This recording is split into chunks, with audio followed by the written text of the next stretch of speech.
The LANCO plant under UPCL is situated in Nandikur, a small town near Padubidiri in the Udupi District of Karnataka.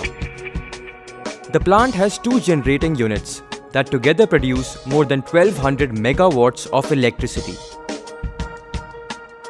The fuel source for the plant is coal, which is imported from Indonesia. The plant uses 6,000 tons of coal per day. A device called stacker reclaimer is used to send the coal onto a conveyor that transports the coal to the plant.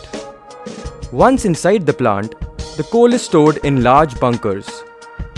The coal moves from the bunker to the feeder, and coal enters a pulverizer and spins in a large drum where it is grinded into a fine powder. The powdered coal then leaves the pulverizer and heads for the boiler. Large fans are used to blow the coal into the boiler. Once inside the boiler, the coal ignites, releasing intense heat that converts the water in the boiler into steam. The process produces thermal energy, which is transformed into mechanical energy of the turbine, thereby generating electricity.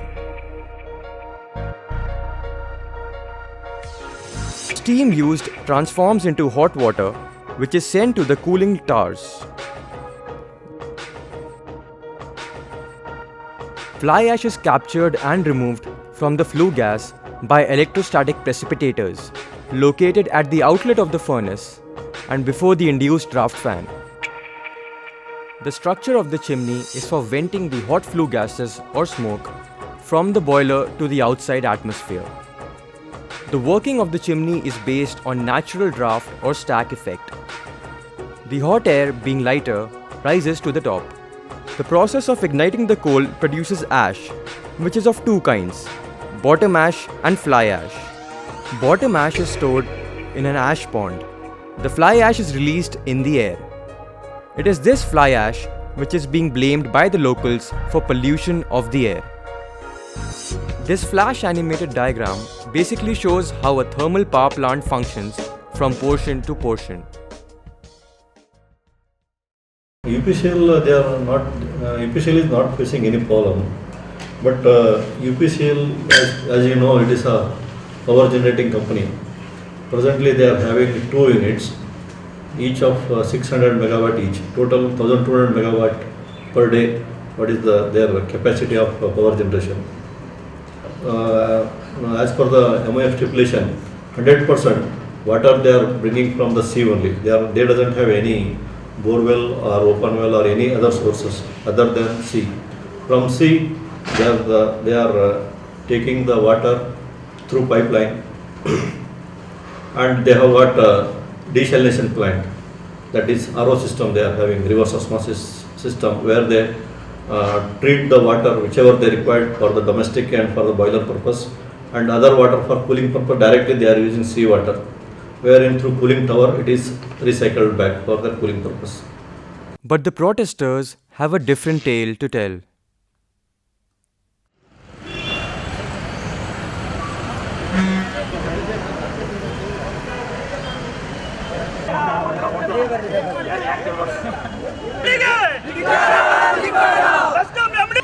ನಮ್ಮ ಜಿಲ್ಲೆಯಲ್ಲಿ ರೈತರಿಗೆ current ಇಲ್ಲ, ಮಕ್ಕಳಿಗೆ current ಇಲ್ಲ. ಇಷ್ಟು ದೊಡ್ಡ company ಇದು. ನಮ್ಮ ಮಕ್ಕಳು ಓದೋದು ಬೇಡ. ಇಲ್ಲಿ ನಮ್ಗೆ ಚಿಮಣಿ ಅಡಿಯಲ್ಲಿ ಕತ್ತಲೆ ಅಂತೇಳಿ ನಾವು ಕತ್ತಲೆಯಲ್ಲಿ ಕೂತ್ಕೊಂಡು ಓಡಬೇಕು. ಕರೆಂಟ್ ಬೆಂಗಳೂರಿಗೆ ಕಳಿಸಿ ಹೊಡೆದ. ಎಲ್ಲಿ ಸತ್ತಿದ್ದಾರೆ ಈ ನಮ್ಮ ಜಿಲ್ಲೆ MP ಎಲ್ಲಿ ಸತ್ತಿದ್ದಾನೆ, MLA ಎಲ್ಲಿ ಸತ್ತಿದ್ದು, DC ಎಲ್ಲಿ ಸತ್ತಿದ್ದಾರೆ. ಜೂನ್ದವರು ಏನ್ ಮಾಡ್ತಿದ್ದೆ ಅವನು? ಸರ್, ನಮ್ಮ ಸಮಸ್ಯೆ ಯಾರಿಗೆ ಗೊತ್ತಿಲ್ಲ ಹೇಳಿ. ಏನೇ ನೀವು ಹೊಸದಾಗಿ ಏನು ಕೇಳ್ತೀರಿ ನೀವು? ನಮ್ಮ ದುಡ್ಡಲ್ಲಿ AC ರೂಮಲ್ಲಿ ಕೂತ್ಕೊಂಡು ಇವರು ದೊಡ್ಡ ತೋರಿಸೋದು ಬೇಡ. ಸಾಧ್ಯ ಇದ್ರೆ ಬರಲಿ, ಇಲ್ಲಿ ನಾವು ಏನು ಮಾಡೋದು ನಾವು 3 ದಿನ ಟೈಮು, ಖಾಲಿ 3 ದಿವಸ ಟೈಮ್ ಕೊಡ್ತೇವೆ. 3 ದಿವಸ ಆಗಲಿಲ್ಲ ಅಂತ ನಾವು MD ಗೆ ರಿಸೈನ್ ಕೊಡಬೇಕಾಗ್ತದೆ. ಇವತ್ತು ಕರ್ನಾಟಕ ರಾಜ್ಯ ರೈತ ಸಂಘ ರಾಜ್ಯ ಉಪಾಧ್ಯಕ್ಷ ಮಾತಾಡ್ತಿದ್ದೇನೆ ನಾನು. ಇಡೀ ಕರ್ನಾಟಕದಾದ್ಯಂತ ನಾವು ಬಂದ್ ಮಾಡ್ತೇವೆ. ರೈತರ ಪಂಪ್ ಸೆಟ್ಟನ್ನು ಯಾವ ರೀತಿ ಮುಟ್ಟಿದ್ದಾರೆ ಅಂತ ನಮ್ಗೆ ಉತ್ತರ ಬೇಕು. ಇಲ್ಲ ಬೇಡ, ನಮ್ಮ ಜನರನ್ನು ಅವ್ರು ಯಾವ ರೀತಿ ಬತ್ತಲೆ ಮಾಡಿದ್ರೆ ಏನು ಬೇಡ ಬಿಡಿ. ಇಲ್ಲ ಯಾವ ರೀತಿ ನೀವು ಬತ್ತಲೆ ಮಾಡಿದ್ರೆ ನಾವು ಬತ್ತಲೆ ಆಗ್ತೇವೆ. ಅಲ್ಲಿ ಮಾನ ಮರ್ಯಾದೆ ಬೇಕಾಗಿಲ್ವಾ?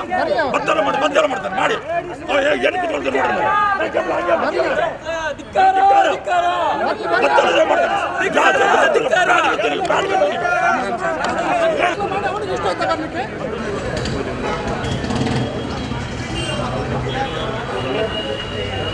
ಈಗ UPCL ಅಲ್ಲಿ ಆಗೋ ಸಂದರ್ಭದಲ್ಲಿ ನಾವು ಏನು ಹೇಳಿದ್ದೇವೆ? UPCL ಆಗೋ ಸಂದರ್ಭದಲ್ಲಿ ನಾವು ಭಾಳ ಸ್ಪಷ್ಟವಾಗಿ ಹೇಳಿದ್ದೇವೆ, ಈ ಏರಿಯಾಕ್ಕೆ ಹೇಳಿದ್ದಂಥ ಯೂನಿಟ್ ಅಲ್ಲ, ನಮ್ಮ ಹತ್ರ ಆಲ್ರೆಡಿ ಇದೆ, ಅದನ್ನು ನೀವು ಕರೆಕ್ಟಾಗಿ ಇಲ್ಲಿ ಮೈಂಟೈನ್ ಮಾಡಿ.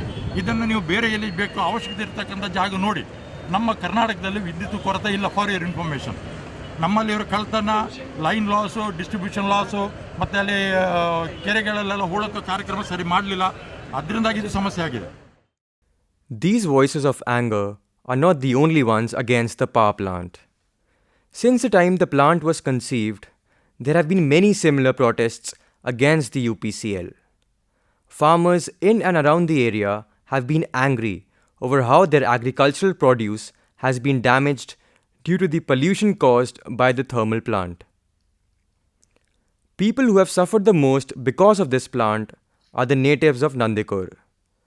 One of the reasons why the locals are agitated is the agricultural damage caused due to the fly ash released by the plant. ಹೆಚ್ಚಾಗಿ ಈ ನಾಗಾರ್ಜುನ ಬಂದದ್ರಿಂದ ನಮಗೆ ನಂದಿಕೂರಿನ ಜನರಿಗೆ ಜಾಸ್ತಿ ತೊಂದರೆ ಅಂತ ಕಾಣ್ತದೆ. ಯಾಕಂತ ಹೇಳಿದರೆ ನಾವು ಸ್ವಲ್ಪ ಹತ್ತಿರದಲ್ಲೇ ಇರುವವರು. ಇಲ್ಲಿ ಅವ್ರದ್ದು ಫ್ಲೈ ಆ್ಯಶ್ನಿಂದಾಗಿ ಮತ್ತು ಈ ರಾತ್ರಿ ಹೊತ್ತಿನಲ್ಲಿ ಅವ್ರದ್ದು ಈ ಸಾಲ್ಟ್ ವಾಟರ್ ಇಬ್ಬನಿಯಾಗಿ ಬಿದ್ದು ಇದ್ದ ಮನೆ ಎಲ್ಲ ಇದು ಕಬ್ಬಿಣದ ಶೀಟ್ ಎಲ್ಲ ಉಂಟಲ್ಲ, ಎಲ್ಲಿ ಹಾಕಿದ್ದಾರೆ ಅದು ಎಲ್ಲ ಕಂಪ್ಲೀಟ್ ಇದಾಗಿದೆ, ಅದು ಬೂದಿ ಹಾಗೆ ಪುಡಿ ಆಗಿದೆ. ಮತ್ತು ಅದಕ್ಕಿಂತ ಜಾಸ್ತಿ ನಮಗೆ ಇದು ಬಂದದಂತ ಹೇಳಿದ್ರೆ ಕೃಷಿಯ ಬಗ್ಗೆ.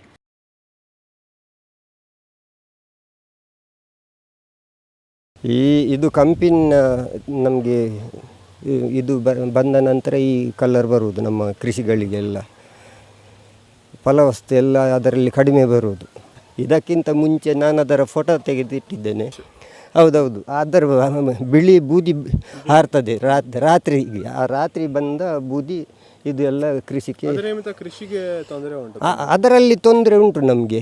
ನಾವು ಬಟ್ಟೆ ಇದಕ್ಕೆ ಹಾಕಿದ್ದಾರೆ, ನಾವು ಒಣಗಲಿಕ್ಕೆ ಹಾಕಿದ್ದಾರೆ, ಬಟ್ಟೆಯಲ್ಲಿ ಬರ್ತದೆ, ಬಟ್ಟೆಗೆ ಬರ್ತದೆ. ಬಾವಿಯ ನೀರು ಉಪ್ಪು ಉಂಟು, ಈಗೆಲ್ಲ ಕೂಡ ಉಪ್ಪು ಉಂಟು. 3-4 ವರ್ಷ ಆಯಿತು ಉಪ್ಪು ಹಾಗೆ.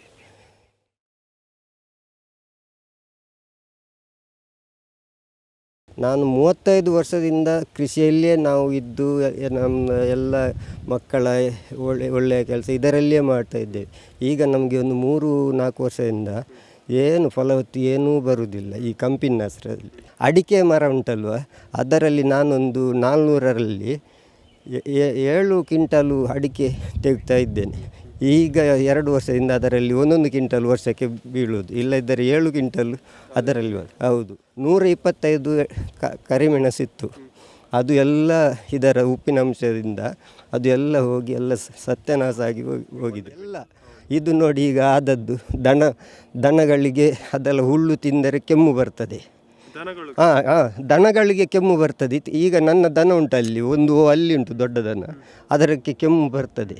ಇಂಥ ಒಂದೊಂದು ಪರಿಸ್ಥಿತಿಯಲ್ಲಿ ನಾವು ಇದ್ದೇವೆ ಈಗ. ಅದು ಎಂತ ಹುಲ್ಲಿ ನಿಮಿತ್ತ, ಆದರೆ ಉಪ್ಪಿನಂಶ ಇದಕ್ಕೆ ಬೀಳ್ತದೆ. ಅವರು ಹೇಳ್ತಾರೆ ಏನಂದರೆ, ಈಗ ಹೇಳ್ತಾ ಇದ್ದಾರೆ 100ಕ್ಕೆ 100 ಮುಂಚೆ ಇತ್ತು, ಈಗ ಸ್ವಲ್ಪ ಬೀಳುವುದುಂಟು, ಆದರೆ ಇದು ಆಗುವುದಿಲ್ಲ, ಅದಕ್ಕೆ ಆಗುವುದಿಲ್ಲ. Many cows have died in Nandikur because of eating grass that is laced with fly ash. Apart from the death of cattle, farmers have to face various other problems related to their crops. As a result of all this, what was once a serene land with flourishing green pastures has today become a barren wasteland.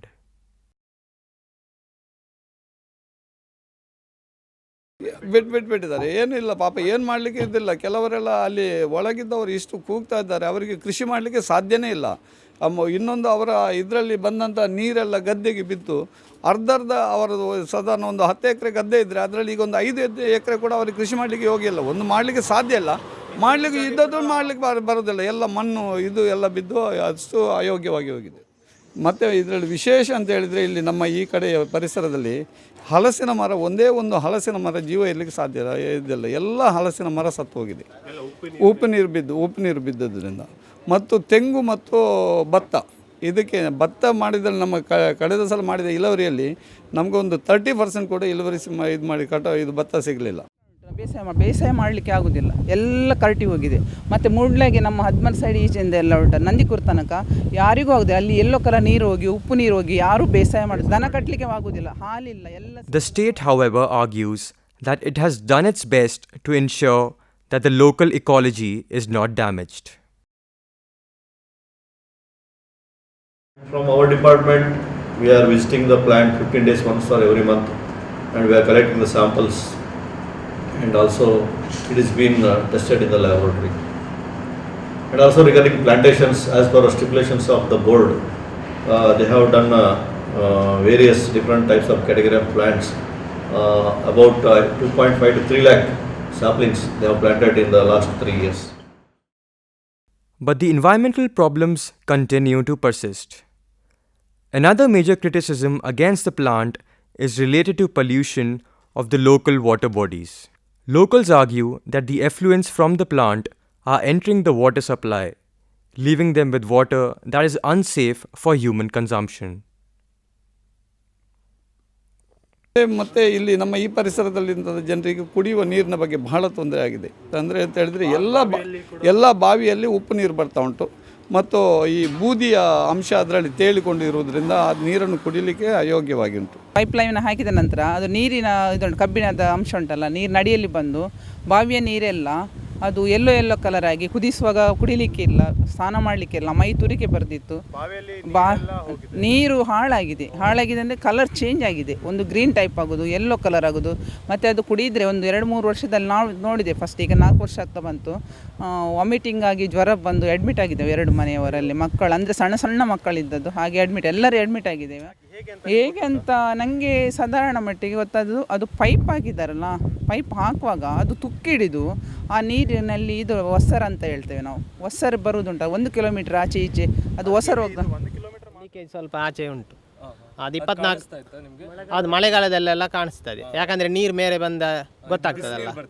ಒಂದು 10-15 HP ಮೋಟಾರಲ್ಲಿ ಬರ್ತದಲ್ಲ, ಅಷ್ಟು ಸ್ಪೀಡಲ್ಲಿ ಬರ್ತದೆ. ಸಾಯಂಕಾಲ ಎಲ್ಲ ಮೀನೆಲ್ಲ ಸಾಯ್ತದೆ ಕೆಲವು, ಮತ್ತು ಅದು ವೇಸ್ಟೇಜ್ ಎಲ್ಲ ಬರ್ತದಲ್ಲ, ಬಿಸಿ ನೀರೆಲ್ಲ. ಆದ ಕಾರಣದಿಂದ ಹಂದಿ ಎಲ್ಲ ಒಂದು 7-8 ಹಂದಿ ಸತ್ಯ ಹೋಗಿದೆ, ನೀರೆಲ್ಲ ಇದು ಮಾಡಿ. ಜೀವನ ಮಾಡಲಿಕ್ಕೆ ನಮಗೆ ತುಂಬ ಕಷ್ಟ, ಇನ್ನೂ ತುಂಬ ಕಷ್ಟ. ಮಕ್ಕಳು, ಸಣ್ಣ ಮಕ್ಕಳ ಮೇಲೆ ಬರುವಾಗ ಹುಟ್ಟಿದ ಮಕ್ಕಳಿಗೆ ತುಂಬ ಪ್ರಾಬ್ಲಮ್ ನೋಡಿ. ಅಲ್ಲಿಂದ ಇಲ್ಲಿ ತನಕ ನೀರು ಯಾರು ಮುಂದೆ ಹೋಗಿ ಒಂದು ಕಂಪ್ಲೇಂಟ್ ಕೊಡೋದಿಲ್ಲ, ಆ ಮನೆಯಲ್ಲಿ ನೀರು ಕುಡಿಲಿಕ್ಕೆ ಆಗೋದಿಲ್ಲ. ಆ ಮನೆಯಲ್ಲಿ ಎಷ್ಟೋ ಸಲ ಹೇಳಿದರು, ದೊಡ್ಡ ಬಾವಿ ಅವರದ್ದು, ಈಗ ಮೇಲೆ ಕೂಡ ನೀರು ಕುಡಿಲಿಕ್ಕೆ ಆಗೋದಿಲ್ಲ. ಅವರು ಅಲ್ಲಿಂದ ತರುವುದು, ಸ್ವಲ್ಪ ನೀರು ಕುದಿಸುವುದು. ನಾವು ಕೂಡ ಇವತ್ತು ಈ ದಿನದಿಂದ ಕೂಡ ಇವತ್ತಿಗೂ ಕೂಡ ಕುದಿಸೇ ನಾವು ಕುಡಿಯುವುದು, ಮತ್ತು ಅನ್ನಕ್ಕಿಡುವುದು, ಸ್ನಾನ ಮಾಡೋದು ಬಿಸಿನೀರೇ. ಅದು ಎಂತ ಆಗಿದೆ ಯಾರಿಗೆ ಗೊತ್ತಾ? ಕೆಮಿಕಲ್ ನೀರು ಅಂತ ಅದರಲ್ಲಿ ಎಂತ ಬರ್ತದೆ ಯಾರಿಗೆ ಗೊತ್ತಾಗ್ತದೆ? ನಮಗೆ ಅದನ್ನೆಲ್ಲ ಅಡಿಯಲ್ಲಿರೋದು. ಈ ಬಾವಿಗೆ ಎಂತ ನೀರು ಬರ್ತದೆ, ಈ ನೀರು ಟೆಸ್ಟಿಗೆ ಅಂತ ಕೊಂಡೋಗಿದ್ದಾರೆ. ರಿಪೋರ್ಟ್ ಇಷ್ಟವರೆಗೆ ನಮಗೆ ಸಿಗೋದಿಲ್ಲ, ಎಂತ ಅಂತ ನಮ್ಗೆ ಗೊತ್ತಿಲ್ಲ. ಅದು ಎಂಥ ಕೆಮಿಕಲ್ ಅದರಲ್ಲಿ ಮಿಕ್ಸ್ ಆಗಿದೆ ಆ ನೀರಲ್ಲಿ ಯಾರಿಗೂ ಗೊತ್ತಿಲ್ಲ. ಅದು ರಿಪೋರ್ಟ್ ಇಷ್ಟವರೆಗೂ ನಮ್ಮ ಕೈ ಸೇರಲಿಲ್ಲ. ಇನ್ನು ನೋಡಬೇಕು, ಇದು ಅಲ್ಲಿ ಬಿಸಿ ನೀರು ಬಿಟ್ಟರೆ ಉಂಟಲ್ಲ, ಇನ್ನು ಎಷ್ಟು ತೊಂದರೆ ಉಂಟಂತ ಅದು ಮತ್ತೆ ಗೊತ್ತಾಗಬೇಕು. ನೀರಿನದು ಈಗ ಇದು ಸಮುದ್ರದ ಹೊಯ್ಗೆ ಉಂಟಲ್ಲ, ಕಪ್ಪಾಗ್ತಾ ಬಂತು, ಇನ್ನು ಏನಾಗ್ತದೆ ಅಂತ ಮತ್ತೆ ನೋಡಬೇಕು ನಾವು. ಇದು ಮ್ಯಾನ್ವಾಲ್ ಉಂಟಲ್ಲ, ಇದರ ಒಳಗಡೆ ನೀರೆಲ್ಲ ಬಂದು ಇದಾಗೋದು, ಆ ಕಡೆ ಎಲ್ಲ ಹೋಗ್ತದೆ ಪೈಪಲ್ಲಿ. ಅದರ ಒಳಗಡೆ ಎಲ್ಲ ತುಂಬ ಮೀನೆಲ್ಲ ಸಾಯ್ತದೆ. ತುಂಬ ಅಂದರೆ ಅದು ಎಲ್ಲ ದಿವಸಕ್ಕೆ ಒಂದು ಅರ್ಧ ಲೋಡ್ ಆಗ್ಬೋದು ಅಂತ, ಅಷ್ಟೆಲ್ಲ ಮೀನೆಲ್ಲ ಸತ್ತು ತೇಲ್ತದೆ ಇದರ ಒಳಗಡೆ. ನಾವೆಲ್ಲ ಬೇರೆಯವರಿಗೆಲ್ಲ ಕಾಣ್ತದೆ ಅಂತ ಈಗ ಲಾಕ್ ಎಲ್ಲ ಹಾಕಿದ್ದಾರೆ. ಮತ್ತು ಅಲ್ಲಿ ಪಂಪ್ ಹೌಸಲ್ಲಿ ಸಹ ತುಂಬ ಮೀನು ಸತ್ತು ಇದೆಲ್ಲ, ಅದನ್ನೆಲ್ಲ ಅವರು ಲಾರಿಯಲ್ಲೆಲ್ಲ ರಾತ್ರಿಯಲ್ಲಿ ಕೊಂಡೋಗುದಂತೆ. ಆ ಥರ ಎಲ್ಲ ವರ್ತಮಾನ, ಮತ್ತು ನಾವು ನೋಡಲಿಲ್ಲ ಅಷ್ಟು. Under this land is one of the pipelines of the plant. For setting it up, the entire area was deforested. Because of this problem, Many families in this area have been forced to leave this land, which was once their home. ಮತ್ತೆ ನೀವು ನೀರಿಗೆಲ್ಲ ಏನು ಮಾಡೋದು ಇಲ್ಲಿ ಉಪ್ಪು ನೀರು ಸಿಕ್ಕಿದ್ರೆ ಮತ್ತೆ ಬೇರೆ ಏನು ಅಲ್ಲ ಈಗ ಇಲ್ಲಿ ಕೆಲವು ಕಡೆ ಎಲ್ಲ ಬೋರ್ವೆಲ್ ಇದ್ದು ಇದು ಪೈಪ್ಲೈನ್ ಬರ್ತಾ ಉಂಟು. ಪೈಪ್ಲೈನಿಂದ ಕೆಲವು ಇದರಲ್ಲಿ ಬೋರ್ವೆಲ್ ನೀರಿನಲ್ಲಿ ಈಗ ಸರ್ಕಾರದ ನೀರಿನಿಂದ ಯೂಸ್ ಮಾಡ್ತಾ ಇದ್ದಾರೆ.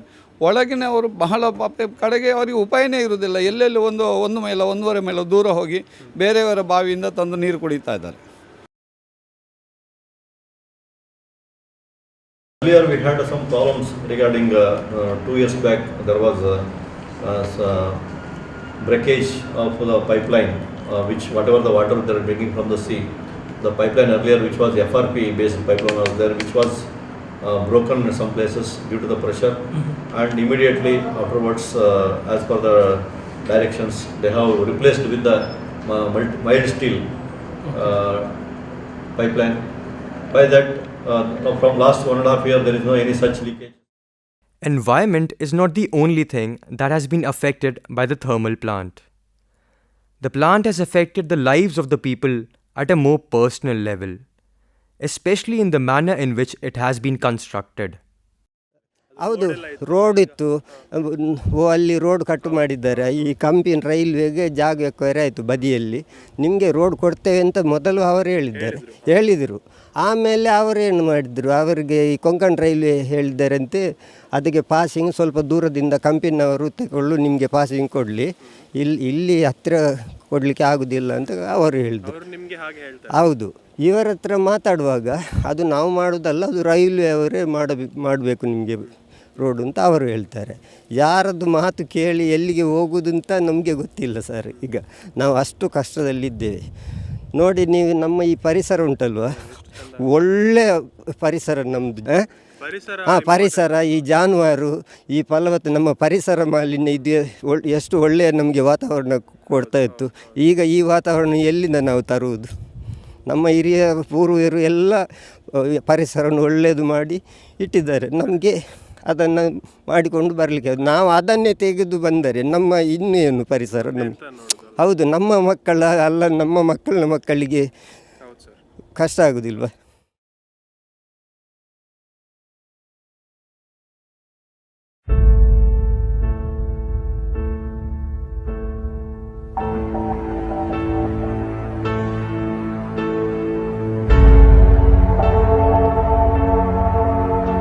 As we march towards growth and development, issues pertaining to the lives of the rural people and their environment are often ignored. As a nation of over 1 billion people, we need energy, but not at the cost of lives of others. The answer to this problem perhaps lies in looking at renewable sources of energy, such as wind, hydroelectricity, and solar energy. These sources produce energy without causing ecological damage. Today, in the age of privatization and urbanization, the need of the hour is to engage in real development. And that is achieved not at the cost of others, but by taking everyone along. In the end, let us not forget the voices of the people of Nandikur, that the capitalist paradigm of development attempts to drown.